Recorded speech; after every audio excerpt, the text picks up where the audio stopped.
اللہ ताला को तौबा से इतनी खुशी होती है, इतनी खुशी होती है कि हज़रत मूसा अलैहिस्सलाम ने पूछा, या अल्लाह, जब कोई तेरा गुनाहगार बंदा तुझे पुकारता है तो आप क्या जवाब देते हैं?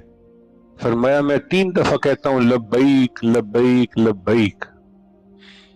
यानी बंदा एक दफा अल्लाह को पुकारता है, अल्लाह 3 दफा जवाब देते हैं, लब्बैक मेरे बंदे, लब्बैक या अब्दी, मेरे बंदे लब्बैक। और फिर अल्लाह ने फरमाया कि ऐ मेरे प्यारे मूसा अलैहिस्सलाम, जो मुझसे पीठ फेर के दुनिया की तरफ जाते हैं, जब मेरी रहमत का तकाजा उनके लिए इतना है, तो जो मेरी तरफ रुख करके आना चाहते हैं उनके लिए मेरी रहमत कितनी होगी।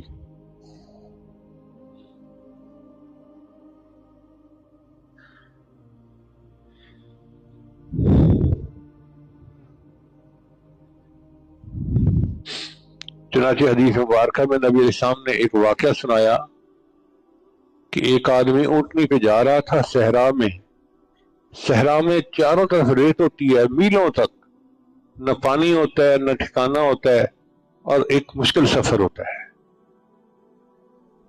तो रास्ते में एक जगह उसको थकावट हुई तो वो नीचे उतर आया ऊँटनी से और थोड़ी देर के लिए सो गया। जब उठा तो देखा कि उसकी ऊँटनी गायब है। अब क्या पता ऊँटनी कहाँ है।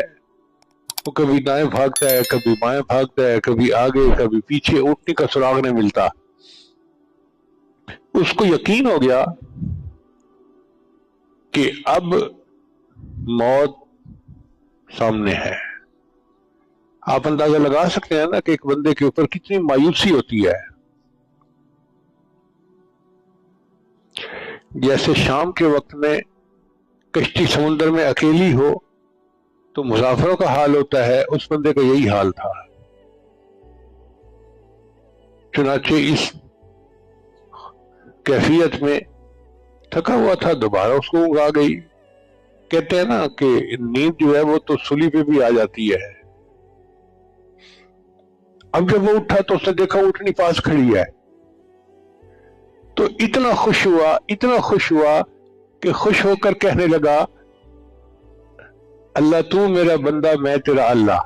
यानी उल्टी बात कर गया। कहना था मैं तेरा बंदा तू मेरा अल्लाह, यूं कहना चाहता था, लेकिन खुशी की इंतहा इतनी थी कि अल्फाज ये निकल गए मुंह से कि तू मेरा बंदा मैं तेरा अल्लाह। तो नबी अलैहि ने फरमाया, जितनी खुशी उस ऊँटनी वाले को उस वक्त हुई, उससे ज्यादा खुशी अल्लाह को उस वक्त होती है जब कोई बंदा तौबा करता है। तो इससे अंदाजा लगाइए कि अल्लाह ताला कितना खुश होते हैं।